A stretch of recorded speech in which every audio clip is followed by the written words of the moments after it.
Roxy, one of my favorite days of the year is coming up this weekend. Well, you're not talking about All Saints Day. I am not. It's even more spiritual than All Saints Day. It's the day we fall back and get an extra hour of sleep. Right. I do love that in the morning, and then in the evening, I hate it because suddenly it's dark at 4:30 p.m. and I leave work and feel like the whole day is gone. And it's kind of depressing. Time to break out the vitamin D pills and sun lamps. From Religion News Service, this is Saved by the City, a podcast from two Christian women catching some Z's in the city that never sleeps. I'm Roxy Stone. And I'm Katelyn Beatty.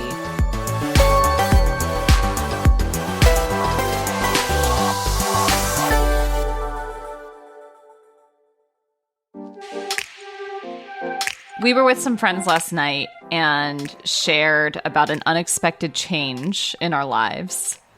We're both now morning people, as in AM. Meaning we're getting up early in the morning. And for anyone who knew me even a few years ago, this was shocking. I am shocked by this change. I am also shocked about that for you. Not for yourself. I have stayed in some hotel rooms with you, and I do remember, morning Katelyn. I just want to apologize for anything I said before 10 a.m. Well, that was the thing, is you did not say much. I was just like, Katelyn, are you okay? It's probably for the best. I think we're still friends because I didn't say much. Right. But does that mean you have always been a morning person? No, I'm shocked about it for me too. I definitely love my sleep. And I'm not always great about going to bed on time. And so that usually meant mornings were harder. Right. But yeah, I have a whole morning routine now that I genuinely cherish it. It is my favorite time of day. Well, walk us through it. What is your morning routine? It does involve a walk. So I usually get up around 6:30. I will say that is harder right now because of the whole dark in the morning thing. So that is a good thing about fallback. But I usually get up around 6:30, get myself a little ready. This is a little bit more recent, but I started doing morning pages, which many of you will know something about that. It's from The Artist's Way, which is a program that you can do, a 12-week program to help release your inner artist. Anyway, one of the recommendations that Julia Cameron, the author, makes is to get up every morning and write 3 pages of longhand, just whatever's on your mind, whatever comes to you, kind of like journaling. And when you say write, she really does mean you need a pen or pencil in your hand. You need blank pages. The actual physical act of writing is doing something for your brain and for your creativity. You can't get on your computer and start typing. So she argues. Yes. And I do love it. And it was a real lifeline for me over the past several months. So I do the morning pages. Sometimes I make coffee beforehand. Sometimes I just do them in bed and then get up. But that usually takes about half an hour. Then the dog and I go for our walk. And this is, I love this so much. I live 5 minutes from Riverside Park, which is, as you might imagine, on the side of a river. And Central Park is rather central. Exactly. They named them well, those ancient New Yorkers. But I love Riverside because of the river, because you can kind of see a little ways. So you get an actual sky, some vistas. Oliver, the dog, loves Riverside Park because before 9 a.m., you can have your dog off leash. So he runs around, smells everything, pees on everything, explores everything. And I take a leisurely stroll, often listen to a podcast, usually something newsy. And it's just lovely. So we do that for 45 minutes. And then if I'm doing great, I go to the gym. You go to a physical gym. Sometimes I do some chores instead or go grocery shopping. But my favorite thing to do is go to the gym and then take a quick shower and then work. I try to do a lot in the mornings. When I was home this summer, my mom was like, geez, you're really busy in the mornings. Yeah. I think some of it's checking things off, but I also think I just have energy in the morning. The day hasn't worn me out yet. All the things that I'm going to face with work, with stress, with people with demands on my time. Like the morning feels so much like my time in a way that no other part of the day does. What about you? What is your new and surprising morning routine? Well, it starts a little later normally. I would say between 7:30 and 8. And I feel relatively alert when I wake up, which is new. So I will start by making coffee and then sometimes reading the Bible. Whoa. Now, throwback. The Bible's a throwback. Whoa, that takes me back. Not every day, for sure. I try to follow the Anglican Church lectionary for the day. It takes the load off of having to figure out, like, where is the Lord leading me? I don't know. But this church tradition has a way of telling the church story through this structure that I can just, like, drop into and drop out of whenever. And then I usually transition from either the Bible or prayer to the New York Times word games. I am a Wordle loyalist, you know? Man, I gave it up when it lost my scores. I was like, if I can't see that I've gotten 100%, I don't know the point anymore. Yeah, I think I would give up then too. But yeah, Wordle, spelling bee, Sudoku, because I'm like a 55-year-old retiree. I don't know. It's just like a fun little brain exercise, like to get the synapses firing. And it's like a little reward during the beginning of the day. Like you got a gold star before you even get started. Exactly. With the serious stuff of the day. You have already had a win. Then I kind of slowly transition to showering, getting dressed. I usually listen to a podcast while I'm getting ready, usually like the Newsy podcast. Yeah, and that's pretty much my morning. I really like having a rhythm that feels more in tune with like when it's light out. Yeah. You know, and there are reasons why the circadian rhythms are good to follow and why we feel terrible when we're like out of sync with them. I love the light in the morning, and I feel like a go-getter when I'm out there in the morning, like walking around at the park with all the other dog owners and runners, and you know, I feel like I've seized the day. So maybe those pastors and writers of our childhood were right in that, is morning really the best time to like connect with God and be a person? Yes and no. More on that soon. Well, speaking of morning routines and quiet times, I think for us and for many people who grew up in the church in the 80s and 90s, there was definitely a script or a right way and a wrong way to practice the presence of God, so to speak, to be a good Christian with good spiritual disciplines. Central to that was your morning quiet time. It's a deeply spiritual time. You have to change your voice when you talk about it. For you, what was quiet time like? For me, it was reading the Bible.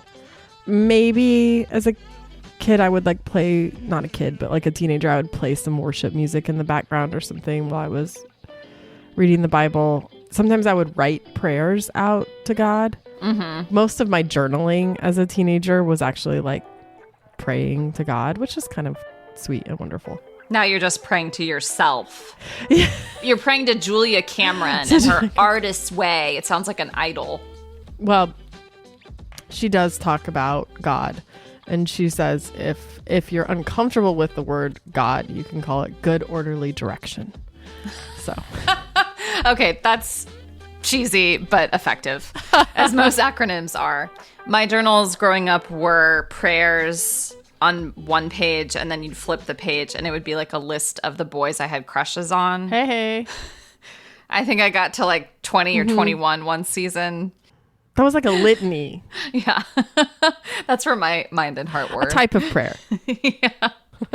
But yes, I mean, quiet time, which I guess I saw modeled by my parents around the time we started attending this seeker-sensitive church when I was a young teenager.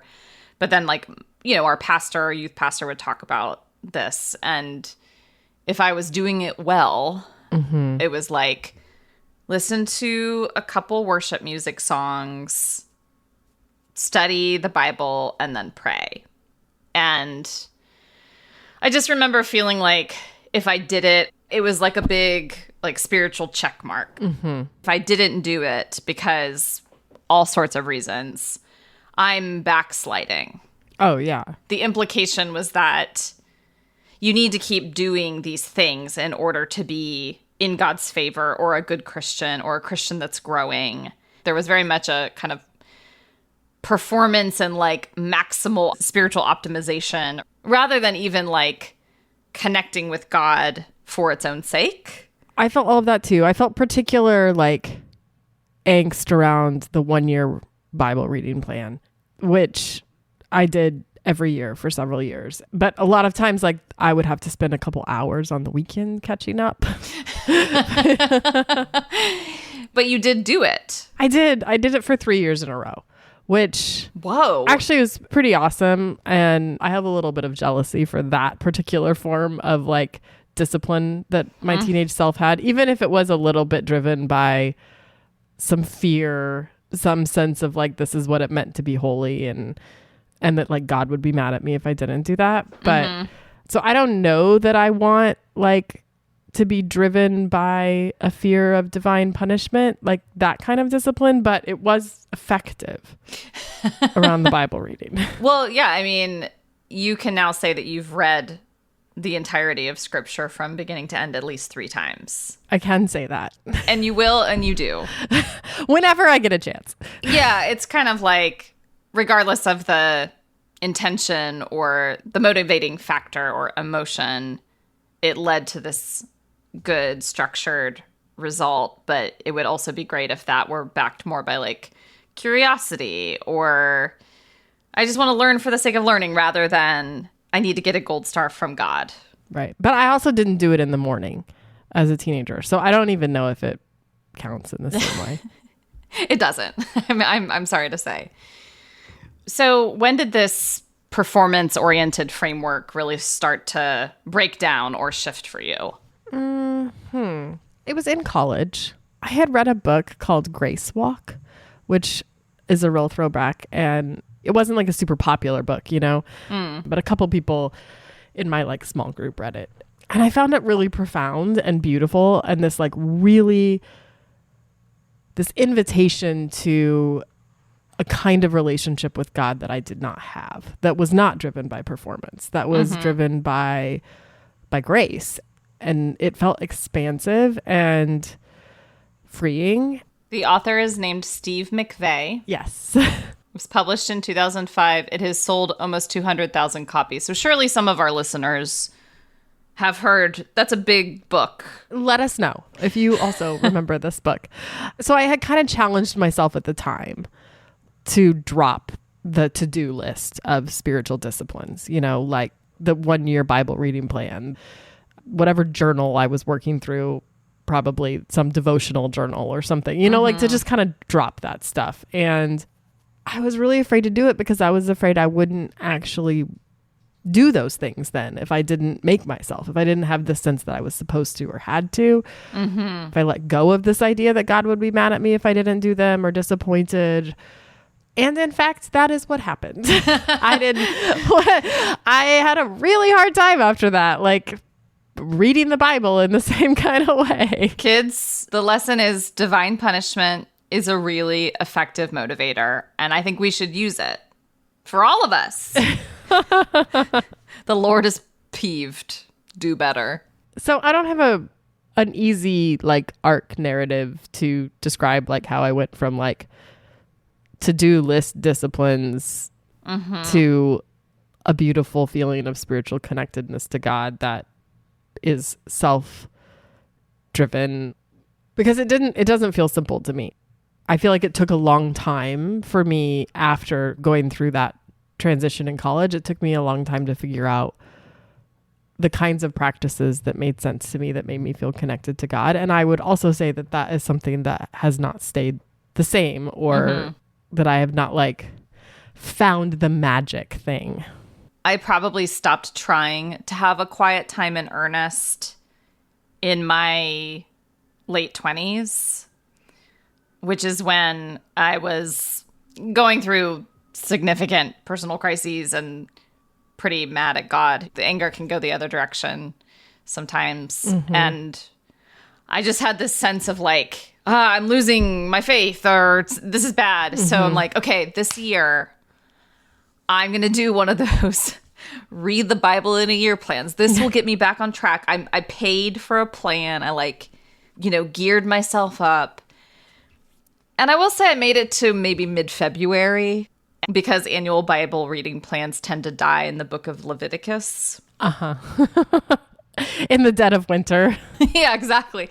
And the feeling, that experience, we've already established like reading scripture is good, but the experience of trying a plan and actually failing miserably only compounded the sense of, well, I'm a bad Christian. Like all these other Christians seem to be able to stick with a discipline, read the Bible consistently and pray consistently. And I'm just not, I'm like so inconsistent. And that means that I have failed at this Christian thing. And I think maybe that's like realizing that I'll never be good at it is freeing to then say, you don't have to be good at this thing. Like God is available to meet you in a variety of ways that don't even feel like a to-do checklist. Like what if you're taking a walk early in the morning or out on a trail or, having dinner with friends, enjoying these good communal and physical gifts. God is as present to us there as God is present to us when we pray or when we sit down to read scripture or do the artist's way. I just think proceeding from the sense that God is wanting to meet us in our lives and we have a lot of freedom to experience God in ways that make sense to us, like starting from that posture is probably better for the long term. And it may actually also include like prayer, but like prayer from the sense of connection rather than duty. So you've talked about walking, working out, spending time with Oliver in the mornings, the artist way, morning pages. What are the practices that you find yourself returning to that feel life-giving and spiritually connective? I mean, all of those things in different ways, for sure. Sometimes I think I should not listen to as many podcasts in the morning on my walks because I do feel like walking is one of those times where my mind goes to like a more spiritual place. And when I'm listening to podcasts, I'm like filling my mind with more noise, Right. So I have actually been thinking about that. Like maybe I don't need to listen to a podcast the whole time I walk. So those moments can be really prayerful for me. They're not like set aside in that way in a specific, like I'm praying now. And I feel like besides the things that you just listed, which all feel like moments of connection to a more spiritual side, and morning pages too, I think one of the most intentional practices that I have for myself that's outside of church is more of a practice of gratitude to God, which at its most basic is me like saying grace, thanking God for meals, which I don't always do like out loud. That's so with people basic. because that's weird.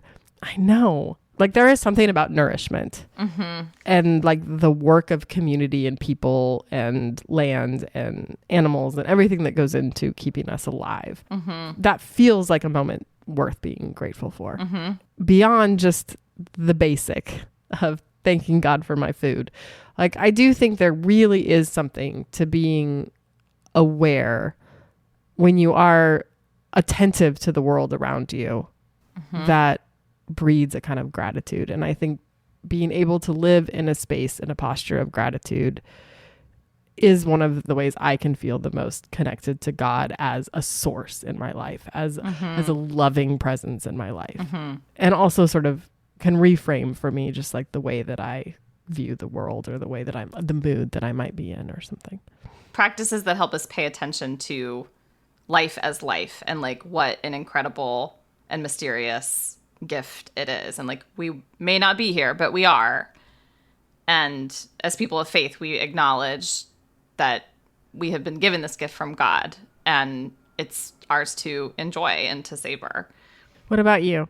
It strikes me that quiet time, as it was framed growing up, was very individualistic. Mm-hmm. It wasn't even connected, it seemed, in my mind, to church. Like, church was a thing that you did right. with other people on Sundays. But then almost maybe more significant was your quiet time, like individual prayer, worship, reading scripture. I definitely got that message growing up. That model just is unhelpful to me for all sorts of reasons. Mm-hmm. There are a lot of things that have felt life-giving and life-awakening to me in the last few years. And one of the most consistent themes is that they are with other people, you know, family, friends, people at church, but just believing that like one of the most wondrous things we have is connection with each other. And not just in serious, intense conversation, but like fun and play and delight and laughing and singing and crying together. Crying is not as fun unless they're fun, happy tears. The ability to connect with another person is that in and of itself is an incredible gift. And I think at this stage in my life, I'm so much more invested in and interested in fostering a spirituality that is with others rather than just me and God. Boy, I really resonate with that too. I think church and church community and the church sort of moments of gathering have become such tent poles in my weekly rhythms. And I really feel connected to God in those moments during worship, during the prayers of the people. Lately, I can't seem to get through the prayers of the people without crying in my pew, which also feels somehow special, like that my people are around me and witnessing that. And the older I get, the more I recognize that the life of the church and the rhythms of the church are where so much of our sense of connection with God can be fostered and encouraged and can lift us up, like when we're having a tough time. It strikes me that church typically happens in the mornings. We're back. Which brings us back to the question, is morning actually more spiritual? It's a good question. And one our guest today helps us tease out. Karen Wright Marsh is Executive Director of Theological Horizons and author of the book Wake Up to Wonder, 22 Invitations to Amazement in the Everyday. Fun fact, she is also married to Charles Marsh, the historian we spoke with last year. Both of them know a lot about spiritual performance anxiety from evangelical upbringings and how to break free from it. Our conversation with Karen is coming up just after the break. Religion News Service is an independent, award-winning source of global reporting on religion, spirituality, culture, and ethics. From encyclicals to evangelicals, RNS is here for it all. And if you like what we're doing at Saved by the City, let us know. Throw us a rating or a review. It goes a long way toward helping get the word out about the show. Don't forget to submit your weirdest ever date story at the new Saved by the City hotline, which you can find at speakpipe.com/savedbythecity. One lucky, and by lucky I mean blessed, participant will get some SBTC swag. Woo! You can also email us at sbtcpodcast@religionnews.com. We love to hear from you.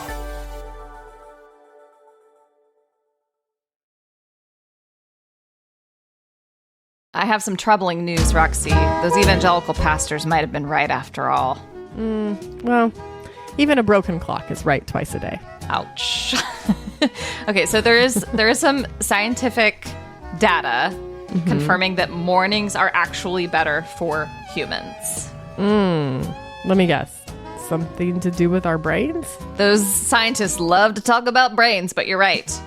According to Robert Carter, author of The Morning Mind, our brains are actually physically bigger when we wake up. What? So our heads and bodies are level during sleep, and that helps our brains receive more body fluid. There's so much about fluid. And so when we wake up, our brain is optimal for performing right after waking up. Other scientists note that people who wake up early have more time in the morning. Wow. Which, imagine that. It seems a bit of a circuitous finding. But because they have more time, and I think you'll appreciate this, to exercise, to eat breakfast, to get ready, to commute, they avoid waking up feeling stressed. Instead of the like, oh shoot, it's 9 a.m., I've overslept, I have to run to the office. You have time to ease into the day, and that means less stress overall. The same scientists also found that morning types are relatively rare among young people, but frequent among older adults. I don't want to think about what that means and what that says about us. We're just the rare young people. Yeah, that's the Botox episode. Finally, the good news is that morning is good not just for productivity.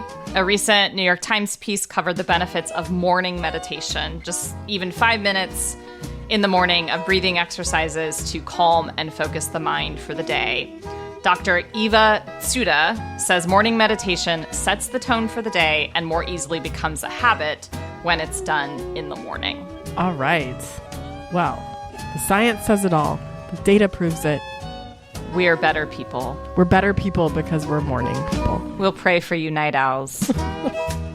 Today's guest is Karen Wright Marsh, author of the book Wake Up to Wonder, 22 Invitations to Amazement in the Everyday. Thanks so much for being here, Karen. And Karen. Thank you for including me in the conversation. So I imagine that all of us grew up in faith environments where spirituality very much felt like a to-do list. You're supposed to do your devotional in the morning. You're supposed to have prayer multiple times a day, like check, check, check. And we all know this can be very wearying and kind of performance-oriented. Or gratifying if you like to check things off a list. This is true. Yes. If you are goal-oriented, you might actually gravitate to this. But you write that you abandoned a plan and instead chose to follow people. So what does that look like? Why did you choose to start following people instead of kind of come up with a perfect spirituality plan? Yes, well, I didn't have much success with the perfect plan. I will say at the outset that my mother reads through her Bible every single year, cover to cover. So I'm the child of a great achiever. I grew up with the language of discipline, spiritual disciplines, fasting, prayer, scripture, and it always, to me, felt like a lot of effort. Pre-dawn was always the best time, the most holy time to do your disciplines, of course, before the sun, before your coffee. Why is that? See, and this is part of it. Like, I just took it for granted until I realized that it just wasn't going that well, and I kept sleeping through my alarm. So my failures, my defeats, my discouragement, before I even got to the benefits, I just couldn't sustain some of my ideal disciplines. And so, I felt like there was no joy or delight or refreshment in it. And I'm just overworked. I'm already working hard in many areas of my life. And so for spiritual life to be just one more task or one more set of expectations was pretty discouraging. And I work with a lot of college students as the director of Theological Horizons, and they are very driven here at the University of Virginia. They're really used to achievement, perfection, great grades, and they're stressed out and they're anxious. And I'm always sort of encouraging them to come to the spiritual life, to come to faith as an opportunity to breathe, an opportunity to relax and be refreshed. And I do that through telling them stories of different people from the Christian tradition. I think in giving them all this great advice, I finally started listening to it for myself. I just started really seeing these different styles of living a spiritual life. I often talk about Howard Thurman, who lived in the 20th century, and he pastored activists on the front lines of the civil rights movement. So these were people who were putting their bodies on the line every day. And he was a pastor and a mystic and a preacher. And he would say to them, you need to practice the art of being still. And he would recommend rest lest you perish, he would say. And so he invites this practice of creative lassitude, which I think is so charming and so poetic. He says we need to cease from our physical and mental churning. So when I hear about pause and rest and creative lassitude as a spiritual practice, it definitely piques my curiosity because it doesn't sound like pre-dawn praying. It sounds like taking a nap in the afternoon. So examples like Howard Thurman or Lilias Trotter, who was a 20th century painter, she just used her eyes. She used her art to see the beauty around her. And this was her way of living a spiritual life and practicing her faith by painting, by observing, by taking joy in the beauty of the earth. Another person who's really helped me reframe this idea of people over practices is Brother Lawrence, who was in this steamy kitchen in the monastery, living his very busy and full life and practicing the presence of God. And one thing that he says that I've always repeated to myself is one is not a saint all of a sudden. So the idea of practice, the idea of picking up these postures every day, every day is a new opportunity to learn, to be present to God, to be present to ourselves, and practicing an awareness of God. That's enough of a project right there, for a lifetime. I'm talking to you today from rural Colorado, which is all farmers and ranchers. Amazing. And I think they have a lot in common with some of the people that you profile, who so many of them in your book they're very earthy. They're singing and breathing and baking and farming and handling animals. These very bodily human activities. I mean, even going to the beach like Dorothy Day did, it's all very embodied. So as you were writing this book, how did you sort of come to think about these earthly spiritual activities, these bodily activities, when so often I think we've been trained to think of spirituality as this very heady, like theological thing. And it seems like you're inviting a different kind of relationship with God, with spirituality through this embodiment. Yeah, that's so powerful for me. Well, you think about the verse from the Bible that you shall love the God. And you think about the verse from the Bible that says, love the Lord your God with your heart, soul, and mind. I mean, it's right there in front of you in the Bible that we should use all aspects of our being to love God and to experience God. And yes, I think the whole emphasis on the head knowledge, intellectual, dogma, doctrine, it's just such a limited branch of the Christian family that I grew up in the Western sort of intellectual tradition of Christian spirituality. And of course, as a child, that's all I thought there was. But then you see someone like Ephraim the Syrian, who lived like in the 4th century, who's writing these incredible hymns of praise to God. And Martin Luther, he was an intellectual, but he taught his people to sing as a way of learning the scripture and a way of spreading his ideas about God. He was a pretty earthy guy, as I understand it. Didn't he pass gas at the devil? Yes. Oh gosh. So everything can be unto the glory of God, if you intend to. He did take it to the extreme. Yeah, I love Martin Luther. I just could never live with him. I think he would just be impossible. But I did love the singing. And he's giving advice to a prince who's experiencing melancholy. And first he says, you should go out and go riding with your friends, like out in the woods, and you should be playing games and you should be digging in the dirt. And finally, he says, try singing. So he's using all these bodily remedies for depression and melancholy. And I just think there's a lot of pastoral wisdom in that, to get out. And the more we know from science about how our mental health works and how our spirits are built into these bodies, doesn't it make sense that we would use all the different channels of experience and the channels of grace and the channels of understanding to live the spiritual life, whether that's praying and breathing, walking, or talking? I think of these as channels of grace. So you introduce 22 saints, Christian figures in your book, and it's obvious that you have a lot of affection for all of them for different reasons, but you have to have a few favorites. So if you had to choose one, who would your personal patron saint be? If I had to choose one, I'm going to give you two. One, she's not my patron saint, but she's like my daughter saint. Like, I feel very, very maternal towards Sophie Scholl. And because I'm with so many college students, she always feels like one of them to me. She was born in 1921 and she died in 1941. She was killed by the Gestapo, by Hitler, for resisting the Third Reich. But she was a college student with her brother and some friends. They formed this little white rose, this little pocket of secret resistance. And all they had was like black paint and an illegal printer. They would paint on walls, "Down with Hitler," "Rise up." And they would create these flyers against Hitler. And they knew what was right. They took action with very, very little. And they were discovered and they were killed, like within hours.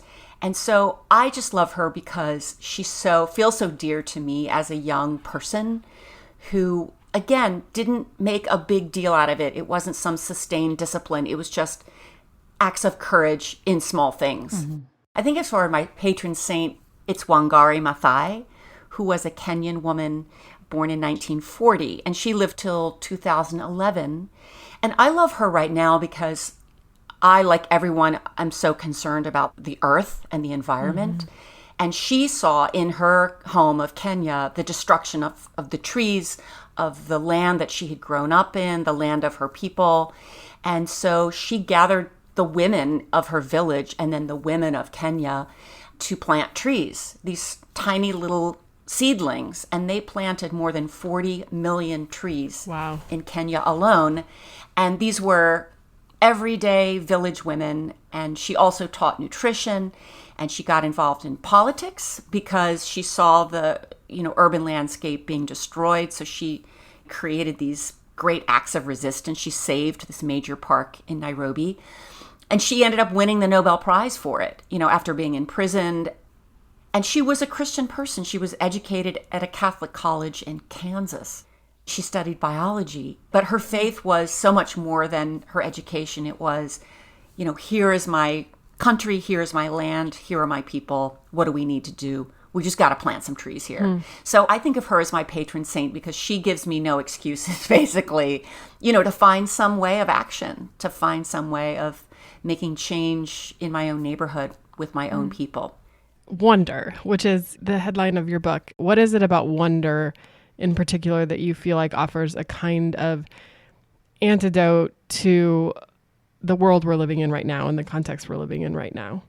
Since this book came out recently, the first question at a book event was, how can you talk about wonder when so many people live lives of grinding poverty, of violence? You were in this environmental crisis. Like, isn't wonder just like blissed out, chilled out happiness? Like, how is that responsible?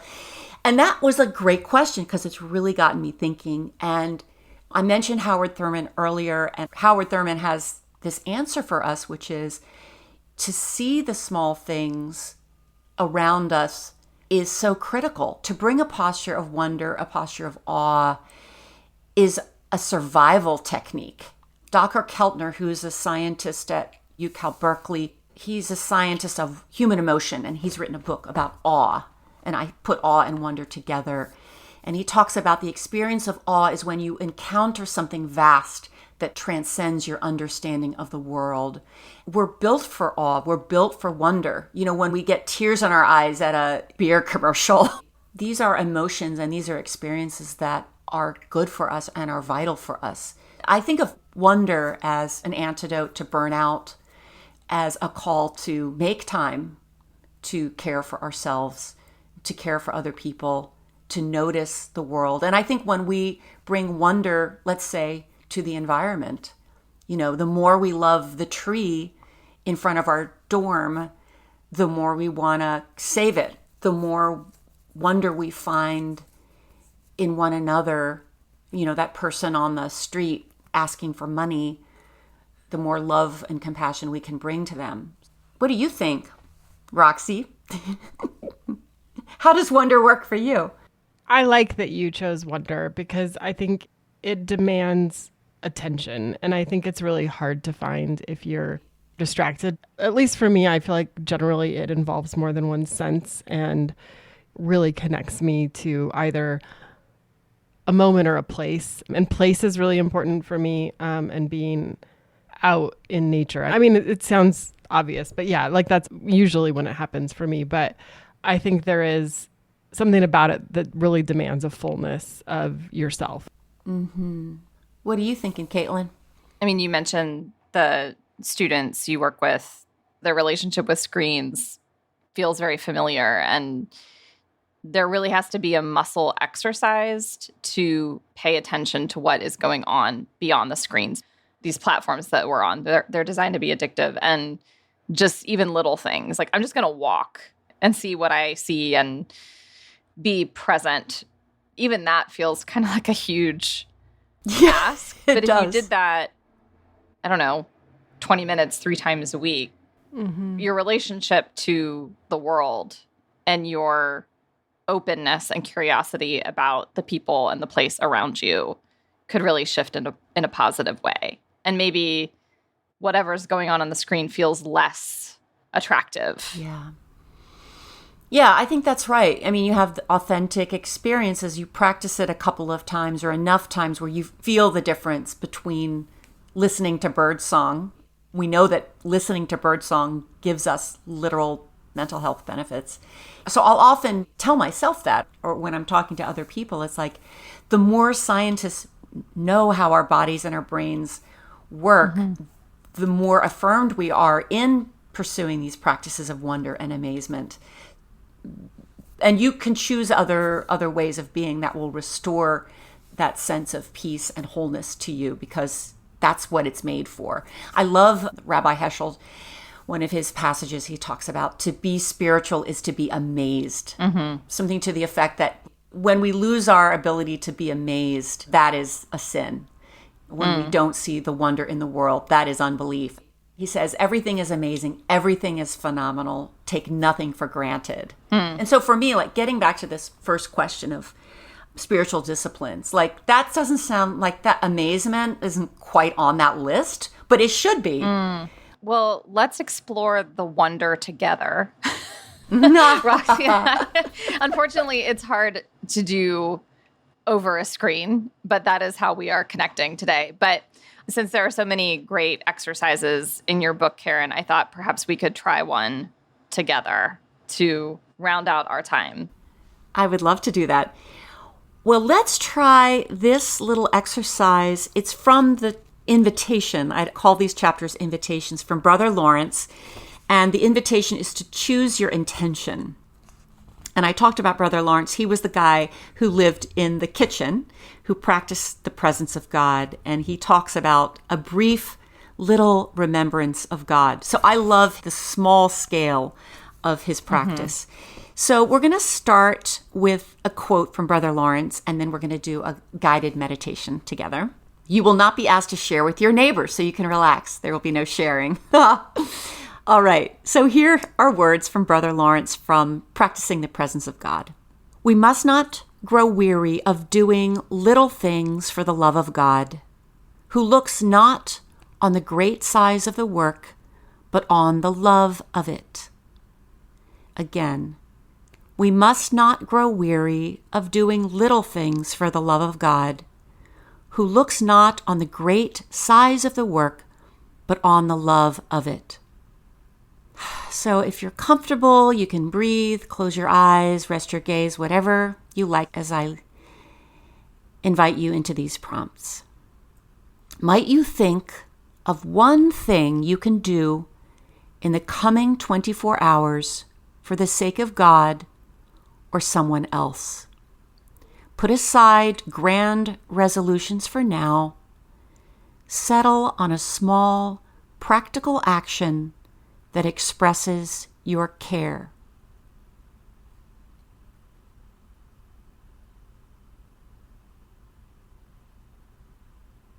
Now, make a concrete plan to act on your intention. Imagine yourself doing this small, practical action that expresses your care.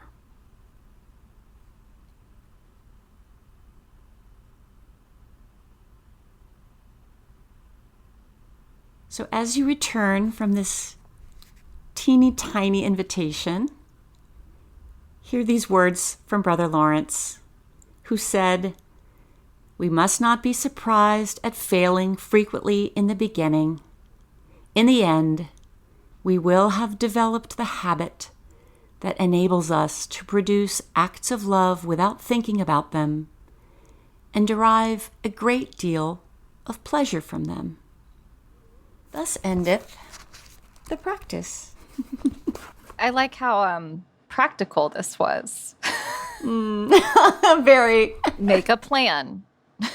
Yes. Put it in your Google Calendar. Yes, let's all do that right now. Mm-hmm. That's what I really hoped for with this book, was these were just things that are fun and appealing and inviting and small, and then make a plan and try it and see how it goes, because one is not a saint all of a sudden. Well, thank you for guiding us through that meditation and for a really rich conversation, and congratulations on your new book. Well, thank you, Katelyn. Thanks, Roxy. Thank you so much for joining us. Well, I'll think of you all on my walk this afternoon. I won't even listen to your podcast. I'll just be walking. Well, we wouldn't go that far. Yeah, okay, all right. Well, maybe on the way back. That is a spiritual activity. That is a spiritual activity for sure. That's true. It's going to be edifying. I can't wait. Saved by the City is a religion news service production. The producer is Jay Woodward, and the consulting editor is Paul O'Donnell. We get production assistance from Julia Wyndham and Elizabeth Joy Wyndham. Chaz Rousseau put together our look, and Martin Fowler wrote our theme music. We are Roxy Stone and Caitlin Beatty. Thanks for listening.